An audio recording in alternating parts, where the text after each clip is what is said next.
Well, let's swoop down and take a closer look at them. Take a cross-section of them, a handful, a couple of armfuls. The weaker sex, the fair sex, the gentle sex. Now, there's a dear little thing.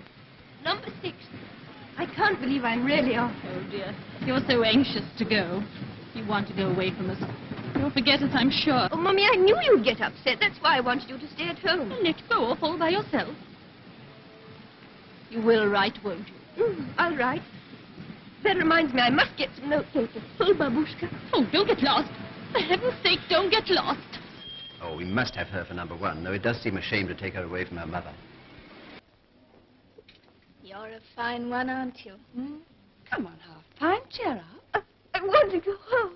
We all want to go home, but we can't. We just have to grin and bear it. Oh, don't pay any attention to her. I can't scrub floors, clean my own shoes, and peel potatoes. I've never done things like that before. Neither have I, dear. But we'll all be doing it together. I just so want to do something exciting and difficult. I wanted to get away on my own and be tough and independent.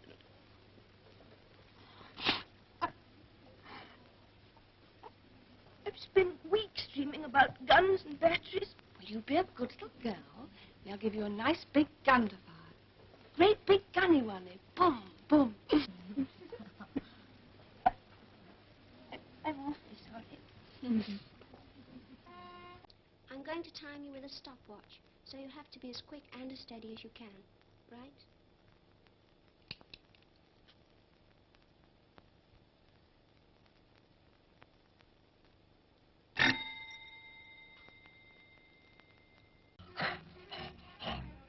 Mummy never let me do a thing, not even wash the puppy. But it's rather fun. I mean, doing things to oneself. Which part is modern, petunia, or natural? We've got to look our best for the passing out parade. I hear it's going to be a hell of a do.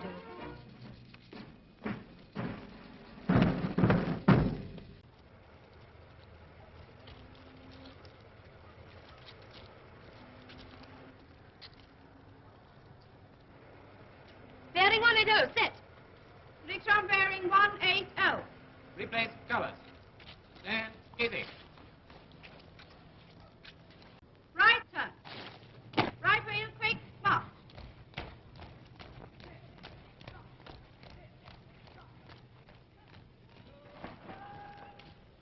Mark time. Detachment, halt. Stand easy. Oh, golly, I'm glad to be back. Why, didn't Mama's little pet have a good leave? Since Daddy got his platoon in the Home Guard, you'd think there wasn't any other branch of the service. Well, he's got to have his bit of fun. Well, it's a bit thick talking about Northover projectors to somebody who's on a 3.7. Wait, isn't it strange that probably for the first time in English history, women are fighting side by side with the men? The first time? I can't quite see my mother driving a lorry in a tin hat. Of course, you know, this is going to make a tremendous difference to the status of women after the war's over. I'm sure it will, my dear.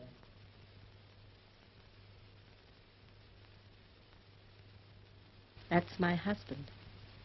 Oh, please forgive me, Mrs. Sheridan. I'm so inquisitive.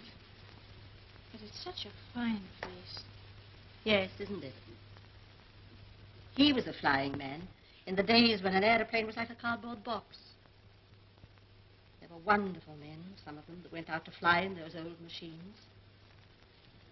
He was a wonderful man, too. Where did you meet him? In Etaples in 1916. In Etaples. We used to call it Eat Apples. What were you doing there? I was in the wax. The wax? Well, the acts, as you call them now. How did you meet him? I met him just after I was wounded. Wounded? Yes, I was driving an ambulance, and we'd been rather heavily strafed. I was wounded, not very seriously, by shrapnel in the shoulder. In fact, between ourselves, a little piece of it's still there. Go on, Mrs. Sheridan. Well, he brought me flowers in the hospital. I fell in love with him. Thank God he fell in love with me, too. I never knew a moment's peace after that. One day he was in a big fight with one of the great German aces. He brought the Hun down. That was his 28th. But he was shot to pieces, very near death. Still, he got better, and we were married in 1918. Yes?